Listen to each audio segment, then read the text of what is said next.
President হওয়ার পর থেকেই সময় ভালো যাচ্ছে না জো বাইডেনের। তিনি প্রেসিডেন্ট হওয়ার পর এশিয়া এবং মধ্যপ্রাচ্যে যুক্তরাষ্ট্র হারিয়েছে তাদের আধিপত্য। অসুস্থতার কারণে কখনো বিমানে উঠতে গিয়ে হোঁচট খেয়েছেন, কখনো পড়ে গেছেন বাইসাইকেল থেকে। এরই মধ্যে বিপদে আছেন নিজের সন্তান হান্টার বাইডেনকে নিয়ে। যুক্তরাষ্ট্রের প্রেসিডেন্ট জো বাইডেনের পুত্রের বিরুদ্ধে 2018 সালে 3টি অভিযোগ এনেছেন সরকারি কৌঁসুলিরা। উইলমিংটনের আগ্নেয়াস্ত্রের একটি দোকান থেকে হান্টার বাইডেন একটি রিভলভার কেনেন।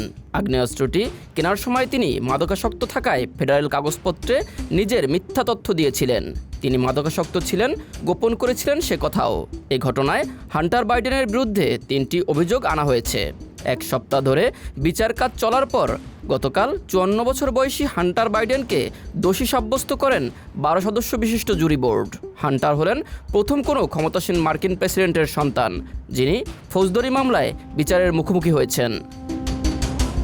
আগ্নেয়াস্ত্র কেনার সময় মিথ্যা তথ্য দেয়া, অস্ত্র বিক্রেতার নথিপত্রেও মিথ্যা তথ্য থাকার বন্দোবস্ত করা, অবৈধভাবে আগ্নেয়াস্ত্র নিজের কাছে রাখা, এমন অভিযোগে চলছে তার বিচার কাজ।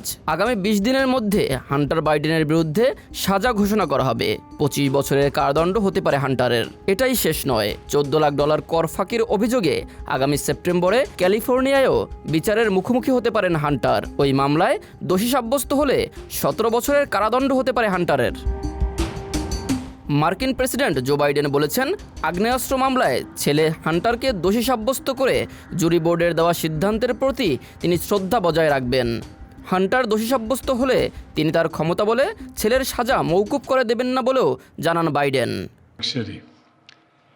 The American principle that no one is above the law was reaffirmed. Donald Trump was given every opportunity to defend himself. It was a state case, not a federal case, and it was heard by a jury of 12 citizens, 12 Americans. Mahtabur Rahman, সবার কথা।